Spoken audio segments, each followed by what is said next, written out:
Assalamualaikum warahmatullahi wabarakatuh. Kembali lagi bersama Bu Yahyu. Pada kesempatan kali ini kita akan mempelajari mengenai menentukan ide pokok dalam paragraf. Tema 1, subtema 1, kelas 5, mata pelajaran bahasa Indonesia. Sebelumnya kalian sudah pernahkah belajar tentang menentukan ide pokok dalam paragraf ini? Ya, kalian sudah belajar ini dari kelas 3, mungkin kelas 3 udah, kelas 4 udah, dan sekarang kelas 5 kalian mempelajarinya lagi. Maka dari itu sekarang kalian mempelajarinya agar lebih baik dan lebih benar lagi dalam menentukan ide pokok dalam paragraf. Berikut penjelasannya. Yang pertama, di sini Ibu sudah memberikan contoh suatu bacaan, suatu teks yang ada di buku tematik kalian halaman 3. Teks berjudul Mengapa Hewan dan Manusia Bergerak. Dalam teks ini terdiri dari beberapa paragraf. Mana sih yang dimaksud paragraf itu? Paragraf itu biasanya ditentukan dengan dia menjorok ke dalam nih, Ibu merah-merah ini. Ada pada hari Senin, itu kan dia kalimatnya menjorok ke dalam, itu diartikan satu paragraf. Terus nih paragraf lagi, menjorok ke dalam, berarti gerak merupakan pemindahan, udah paragraf kedua. Yang ketiga, menjorok ke dalam lagi, ditentukan menjorok ke dalam, itu adalah paragraf ketiga. Berarti di bacaan ini terdiri dari 3 paragraf, 1, 2, dan 3. Oke. Dalam satu paragraf ini terdiri dari satu kalimat utama dan beberapa kalimat penjelas. Ayo, satu kalimat utama dan beberapa kalimat penjelas.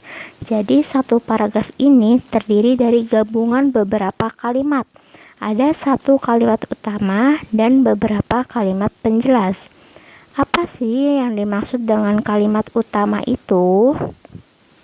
Kalimat utama adalah kalimat yang berisi pokok pikiran utama atau ide pokok utama dan menjadi dasar untuk mengembangkan paragraf. Jadi kalimat utama ini adalah suatu kalimat yang ada di dalam paragraf bacaannya, dan kalimat itu kalimat yang penting di dalam paragraf tersebut. Kalimat utamanya, kalimat yang paling sering muncul kata-katanya biasanya. Lanjut, di manakah letak kalimat itu? Letak kalimat utama ada 3. Yang pertama ada deduktif, ada di depan dan awal paragraf. Ingat, ada D, di sini juga D, biar memudahkan kalian. Deduktif sama dengan depan. Deduktif D, depan.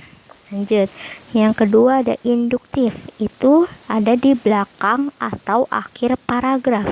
Dan yang ketiga ada di campuran, bisa di awal dan bisa di akhir. Mereka tuh gabungan, itu disebut dengan campuran. Jadi ada kalimat utama ada 3, terletak di 3 tempat, ada di deduktif, induktif, dan campuran. Oke, lanjut. Sekarang di sini Ibu mengambil satu paragraf, ada di paragraf 3 yang di teks tadi yang di slide sebelumnya. Di sini Ibu mau nanya, apa kalimat utamanya? Coba baca pelan-pelan. Dalam tubuh manusia dan hewan terdapat tulang, rangka, dan otot. Titik. 1 titik berarti 1 kalimat. Kedua organ ini bekerja sama dan menghasilkan gerak yang dilakukan tubuh. Tuh, kalimat keduanya udah kedua organ ini. Kata-kata kedua organ ini sudah menjelaskan kalimat utamanya. Kalimat pertamanya ada kata-kata ini, berarti udah menjelaskan, itu udah termasuk kalimat menjelaskan. Kalimat ketiga, tulang merupakan alat gerak pasif. Tuh, tulang udah menjelaskan lagi yang di kalimat pertamanya tadi. Lanjut, keempat, otot menyebabkan. Otot juga ada di pembahasan di kalimat pertamanya. Berarti karena udah berulang-ulang kali nih kalimat penjelasannya, berarti udah ditentukan kalimat utamanya ada di kalimat dalam tubuh manusia dan hewan terdapat tulang, rangka, dan otot. Jadi kalian baca dulu nih satu paragraf utuh. Kira-kira mana sih kata-kata yang paling sering muncul dan itu merupakan kata-kata yang merupakan ada di kalimat utamanya. Mereka semua menjelaskan kalimat utamanya. Contohnya ini kayak tadi, paragraf kalimat kedua udah menjelaskan kalimat pertama, kalimat ketiga menjelaskan kalimat pertama, kalimat keempat sudah menjelaskan kalimat pertama. Berarti kalimat pertama yang kalimat di awal paragraf itu merupakan kalimat utamanya. Sepertinya paham? Coba dibaca pelan-pelan dulu. Yang ketiga, ke selanjutnya. Kalau udah dapat kalimat utama, berarti selanjutnya adalah menentukan ide pokok. Tadi sudah dijelaskan kalimat utama itu kalimat yang berisi gagasan pokok atau ide pokok. Berarti ide pokok itu ada di dalam kalimat utama. Lanjut, nah ide pokok adalah gagasan yang menjadi dasar sebuah paragraf. Gagasan, idenya apa tuh yang ada di paragraf nih? Ide pokok bisa juga disebut dengan gagasan pokok, bisa juga disebut dengan gagasan utama. Itu memiliki satu arti yang sama. Lanjut nih, paragraf yang masih dengan sama yang tadi, paragrafnya masih sama. Kalimat utamanya tadi udah dapat ada di awal paragraf atau disebutnya deduktif.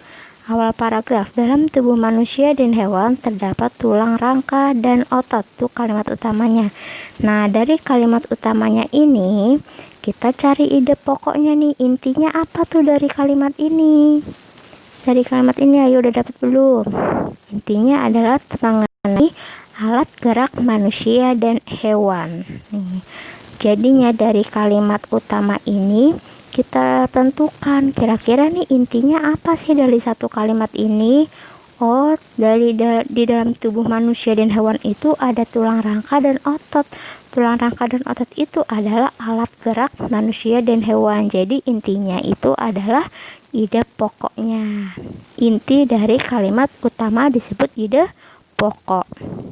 Lanjut, nah nih cara menentukan ide pokok. Yang pertama, kalian membaca paragrafnya dengan saksama. Baca dengan teliti per kalimat, satu kalimat, dua kalimat, sampai seterusnya. Setelah kalian cermati kalimatnya satu demi satu, barulah kalian menentukan kalimat utamanya. Ada di awal paragraf, di akhir paragraf, atau di campuran, ada di keduanya. Nah, setelah kalian mencari kalimat utama udah dapet, baru bisa menentukan ide pokok. Tadi menentukan ide pokok itu inti dari kalimat utamanya. Lanjut. Nah, kenapa sih kita harus belajar ide pokok itu? Kenapa sih kita harus menentukan ide pokok? Nih, fungsi ide pokok adalah memberikan penjelasan dari inti suatu bacaan atau suatu paragraf sehingga pembacanya dapat dengan mudah memahami paragraf tersebut. Jadi kalau kita udah dapat ide pokoknya, kita akan lebih memahami tentang apa sih bacaan yang kita baca. Sampai sekian, mudah-mudahan dari penjelasan singkat Ibu berikut ini bisa bermanfaat untuk kalian dan kalian bisa lebih tepat lagi dalam menentukan ide pokok dalam suatu paragraf. Kurang lebihnya mohon maaf. Wassalamualaikum warahmatullahi wabarakatuh.